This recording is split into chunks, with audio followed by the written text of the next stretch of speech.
single day, I'm gonna make something great. That's my way. Every single day, Let's talk. My name is Toya. Welcome to my channel. And what are we doing today? We're going to be talking about my favorite show, My 600-Pound Life, Season 7, Episode 21. We're talking about Alan and Vianey today. I'm so excited to talk about this couple because we got a twofer with this one. It was two of them. It was a couple. But before we get started, first of all, I just want to give you a chance to subscribe if you haven't already done so. Did you do it yet? All right. And to all my new subscribers, thank you so much. I really appreciate all the love and support. So let's talk about Vianey and let's talk about Alan.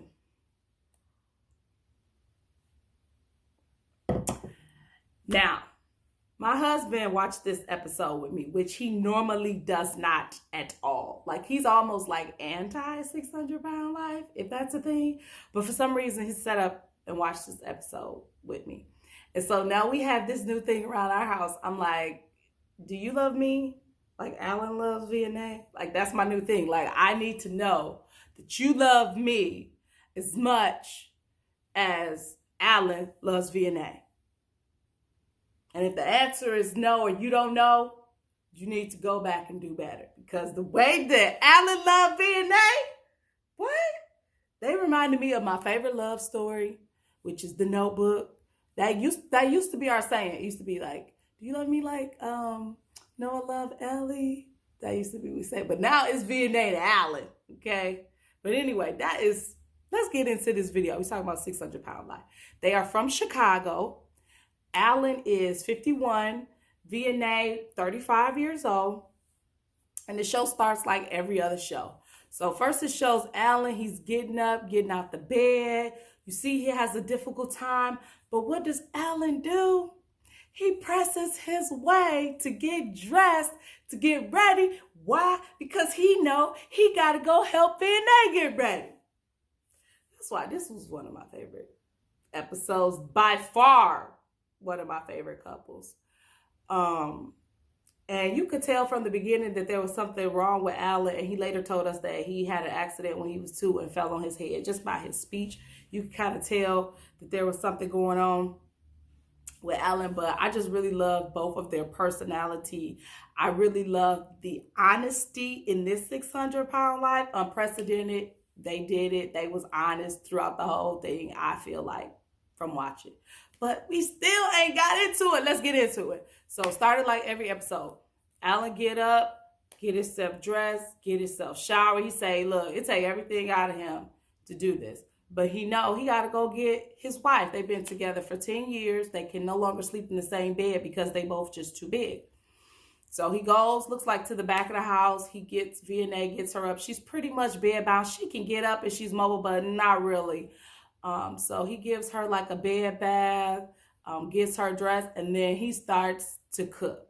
Now, this is where we're going to have a little bit of fun. If you a real 600-pounder super fan, stan like me, how many of y'all was out there trying to count up them calories that they ate? Now, I know this ain't probably an everyday meal for them, but it might have been.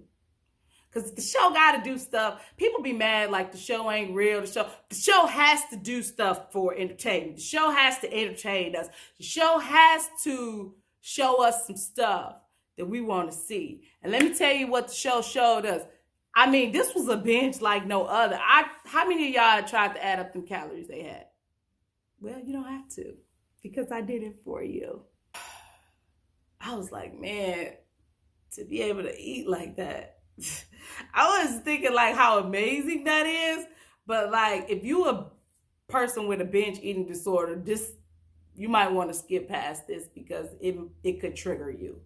But the little mini binge that they had was epic. Okay, first they had this big ginormous breakfast, and I was like, man, that looked like a good breakfast. They had the pancakes, the bacon, the eggs, the sausage. And then after that, then they had a little, what did they have? They had a little lunch with some pasta and some bread, cheesy breadsticks. Then he gets the ice cream. Then after the ice cream, this the fat girl in me. Then they had pizza. They each had their own pizza. They did not stop there. They had a Big Mac and a fry and a drink. That's good.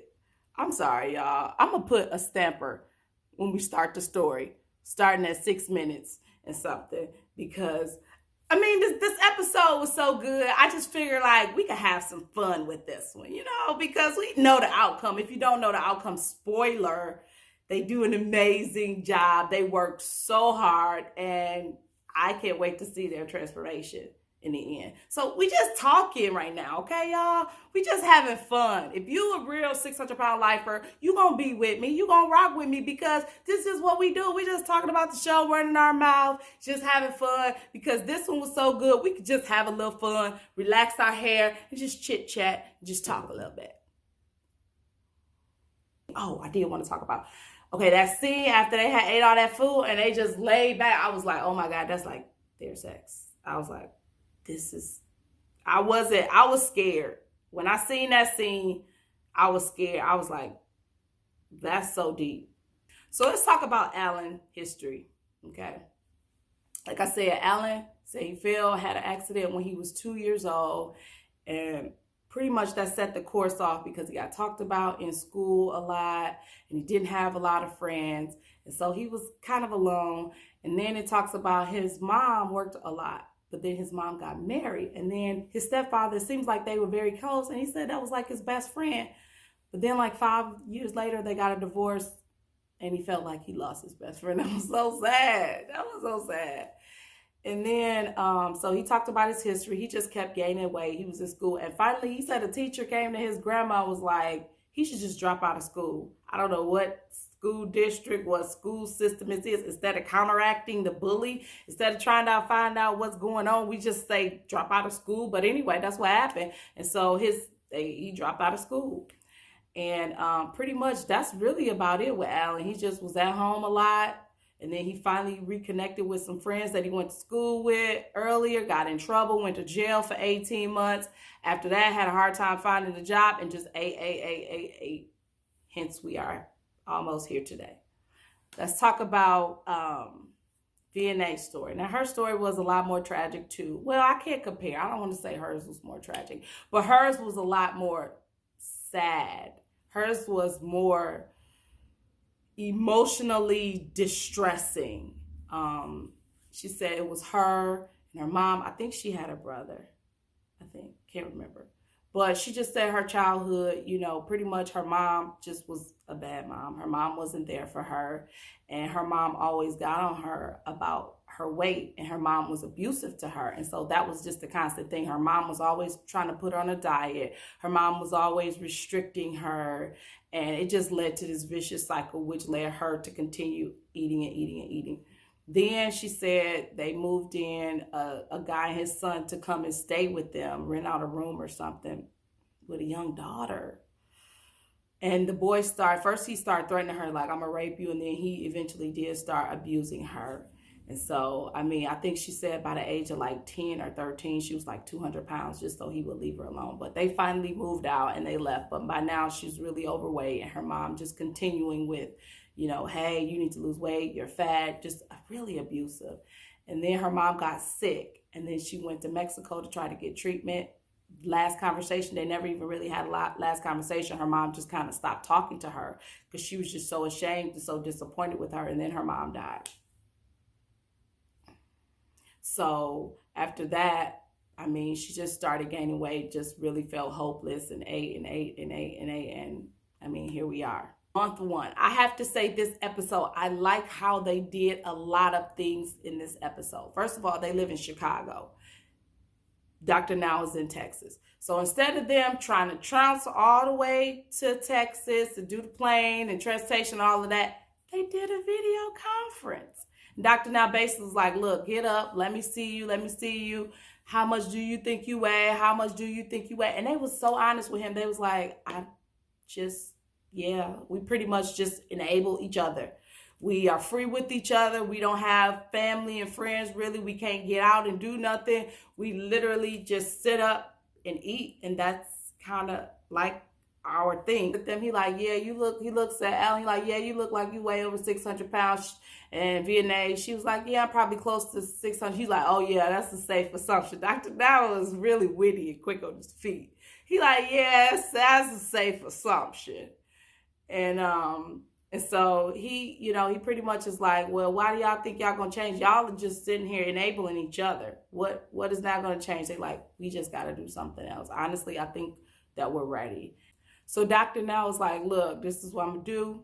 I'm gonna admit y'all in my program. Y'all gonna have to stick to a strict 1,200 calorie diet, high protein, low carbs. He said y'all need to get up and get moving, increase your mobility. I want you to lose 50 pounds in a month. I want you to start exercising. You come down here to Texas, and then we'll talk about having surgery. Now, going down there, it was a lot of drama going down there.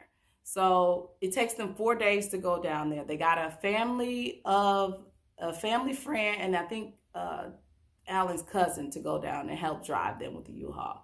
One of the mattresses flipped off, and then Alan mattress got wet, and then they got there so late that the papers was in the U-Haul, so they couldn't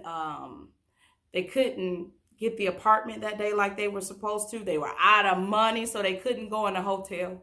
So finally, I think Vianey's aunt sent them some money, and they were able to get a hotel for the night. So they're in Texas. It's month 4 now. So they finally got the housing situation taken care of, and they're able to move in their apartment. Are y'all noticing that this is really like the same apartments that the last people been living in? I've been trying to find some information. I've been reading some articles. I'm not sure if the production company owns that housing property, or Dr.Now or something like that. If you know anything about that or read anything, drop me a link below. But anyway, so their Dr.Now's office is month 4. Now they go weigh in, and Alan is 648 and Vianey is 594. And Dr.Now, he's actually proud of them. This was another episode where you could see Dr.Now smile a little bit. He said, I'm proud of your progress a lot in this episode. And he was like, you know what? I'm proud of you guys' progress. It looks like that you guys are making some progress. He's like, keep it up. He was like, lose 50 pounds in a month, both of you guys. Come back and I will approve you for surgery. Now we have month 5. They come back. I was scared because Alan was cheating. When he go out and make his runs and stuff, he was cheating. Although I wonder, Alan, if you ever happen to see this, did you do that on purpose? I wonder if Alan was cheating on purpose so that Vianey could get the surgery. That was just a thought that I had. But anyway, they weigh in month 5. I think Alan lost like 28 pounds, something like that. Vianey lost 63 pounds, or was it 68 pounds? And Dr.Now was really happy. He was like, look, I'm proud of you. Great job. He's like, I'm going to approve you from surgery for 1 month. Keep up the good work. Continue losing weight, and we'll have surgery on you. And then he told Alan, like, look, I'm getting concerned because this is going to cause problems in your relationship one way or another. You need to get a handle on this. Stop cheating, and you need to do better. Now, month 6 is when Vianey was scheduled to have her surgery. She goes in. She's doing good. She's lost another 44 pounds. So they start having the surgery, and all of a sudden, Dr.Now's like, ooh, I don't like what I'm seeing. Next thing you know, she's in a full code. Now, if you ever wanted to see what a full code is, what it looked like when somebody code, I was surprised they showed that much, but it was very realistic. Like, I was on a code team before, and it was very realistic. It sounded like she got 2 rounds of compression. She was getting EpiPens. It sounded like they used the pads on her. The whole 9 cysts had died. And I was just like, I cannot take this, because Alan is not going to be able to live without Vianey, and this is going to be too much, and I'm just tired of 600-pound life doing this, and I can't take this. And I was like, just can't believe this happening. Oh, but they got a pulse, and they revived her, and she ended up recovering. When they woke her up, she was just like, I didn't have the surgery, and she was just so distraught. And I bet you once she seen what really happened, she was like, oh my God, I died. Because at the time, she was just so distraught that she couldn't have the surgery. But one of the staff told her, like, look, we chose to save your life, and you can have the surgery later. And that's what we chose, or else you wouldn't have been here. And she was like, okay. But you could tell that she was just so hurt and she was just so sad because she did not have this surgery. Now we at month 7, and they go into Dr.Now to check in. Alan has done amazing. He's lost 133 pounds. Vianey not doing so good. She's depressed. I think she had lost, like 17 or 18 pounds. And Dr.Now, he still was okay. He was like, look, you've been through a lot. I'm still proud of your progress so far. He's like, look, you will get the surgery one day. However, your body was just under too much stress, too much strain. We'll have to try it at another time when your weight is down and not under so much stress. So the only way to fix this and to be able to have the surgery is you need to keep losing weight. And she was like, okay. I was so sad. I didn't know. I thought I would never get the surgery. And he was like, no, you're going to be okay. Just keep losing weight. You need to lose about 100 pounds, and then we'll have the surgery. But he's like, Alan, I'm proud of you. Good job. I'm going to do you the same deal I did Vianey. I'm going to approve you for surgery from 1 month from now, but you got to keep losing weight, and then you can have your surgery. So Vianey does go see Lola, our favorite therapist. And Lola was, just talked about her childhood and all the experiences that she went through. And she gave her some homework. She was like, look, you just really need to write a letter to your mom to express all the things that you never got to say. And Vianey was like, I'm glad I had this visit. This is helpful for me. And I think he had her going on a regular basis. I think he had her going, I remember like every 2 weeks or every week or something like that. Then we get to Alan's surgery, and I was scared for Alan's surgery. Alan has his surgery at month 8. He get there, they weigh him. He's down 20-something pounds, 28 pounds, I think. And Dr.Now proceeds with surgery. The surgery went well. Now, Dr.Now always out here educating us. He always out here schooling us. So I had never actually seen this before. We always see him when he take the stomach out and it be kind of flat and limp. With Dr.Now, he's like, I'm going to educate y'all today. He fills up the stomach with water and shows us this highly inflated stomach, but that was only like 80% of the stomach because it was 20% left in Alan. So we got to see that. Thank you, Dr.Now, for that. Now we have month 10. Guess what? They both on track. They both losing weight. Vianey writes that letter to her mom, which was so touching. And I think she really got the closure and what she needed to go forward. They're out and about month 12. They at the park doing things that they never had did. They even talked about their intimacy level, how they never really got to be intimate. And her goal, Dr.Now's goal for her, he wanted her to lose another 20 pounds, and then he would have surgery with her while when she got under 350. So I hope they got to do some things before she had her surgery, if you know what I mean. So month 12, that's it. Vianey did not get to have the surgery, but she was 20 pounds away. Once she got under 350, Dr.Now was going to approve her for surgery. So, they did an amazing job. 12 months, Vianey didn't even have the surgery. She was down, I had to write this down. She was down to 369 and had lost 226 pounds without the surgery. And Alan, he was down to 376. And he had lost 272 pounds. So thank y'all so much for sharing y'all's story. Stay tuned for my dear Vianey and Alan, where you could just leave a comment for them to inspire them, to motivate them. I'm looking forward actually to that because I got some neat things that I want to say to them. I'm sure we will see them in Where Are They At Now. But thank y'all so much for watching. I'm out of here. Please subscribe to my mommy's video. Please just find your name. And I'll see you guys in the next video. Bye-bye.